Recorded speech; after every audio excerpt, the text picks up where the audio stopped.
Welcome to inborn travellers. আপনারা যারা সমুদ্র ভালোবাসেন কিংবা নাইট লাইফ কিংবা বিচ ভাইব নিতে পছন্দ করেন, এছাড়াও ভালো ভালো সামুদ্রিক খাবার, তাহলে এই ভিডিওটা আপনাদেরই জন্য। স্কুল কলেজের বন্ধুদের গ্রুপ ট্যুর অথবা কাপল ট্যুর বা ফ্যামিলি ট্যুরে আমরা এক না একবার হলেও গোয়া ট্রিপ প্ল্যান করেছি। তাই আজকের এই ভিডিওতে নর্থ গোয়ার কিছু জায়গা আপনাদের সাথে শেয়ার করব। তাই ভিডিওটি শেষ পর্যন্ত দেখতে থাকুন।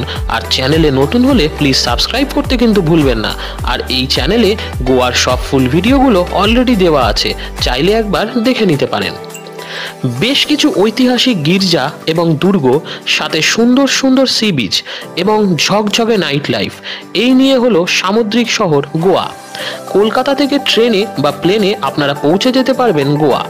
গোয়াতে নেমে যদি সস্তায় ঘুরতে চান তাহলে একটা স্কুটার ভাড়া করে ঘুরতে পারেন, কিংবা গাড়ি ভাড়া করে নিজে ড্রাইভ করেও ঘুরতে পারেন। গোয়াতে ম্যাক্সিমাম ট্যুরিস্ট এইভাবেই ঘোরে। দুটো দিনে নর্থ গোয়াটা ঘুরে দেখে নিতে পারেন। বেশ কিছু ফেমাস সি বিচ যেমন ক্যান্ডোলিম, মান্দ্রিম, কালুঙ্গুটে, বাগাতোর, আঞ্জুনা, বাগা বিচ এবং সিঙ্কুরিয়াম। এছাড়াও আছে আরাম্বল বিচ। এবার বলি কিছু ঐতিহাসিক জায়গার নাম। গোয়া যেহেতু একসময় পর্তুগিজদের আধিপত্য ছিল, তাই এখানে বেশ কিছু চার্চ আছে, যেমন Basilica Bom Jesus, Our Lady of the Immaculate Conception Church. এছাড়াও আরও একটি বিখ্যাত চার্চ আছে, যেটি হলো মায়ে দে দেউস চার্চ।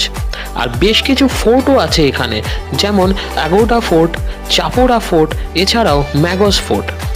আর যদি নাইট লাইফ এনজয় করতে চান তাহলে বাগা বিচকে কেন্দ্র করে পেয়ে যাবেন টিটোস, ম্যাম্বুস, ক্লাব কিউবানা। এছাড়াও আছে বিগ ড্যাডি ক্যাসিনো। আর নর্থ গোয়ার প্রতিটা বিচেই কম বেশি রেস্টুরেন্ট এবং ক্লাব আছে, যেখানে প্রতিটা রাতে নাচ, গান ও আলোর উৎসবে সবাই মেতে ওঠে। গোয়া এমন একটা জায়গা যেখানে আপনি চাইলে 1000 থেকে 1500 টাকায় একদিন থাকতে পারবেন, আবার চাইলে এক সন্ধ্যাতে 10 থেকে 20 লাখ টাকাও খরচ করতে পারবেন।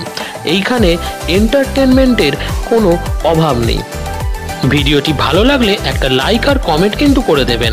আজ তাহলে এই পর্যন্ত, দেখা হবে আগামীকাল আরও একটি জায়গার ভিডিও নিয়ে।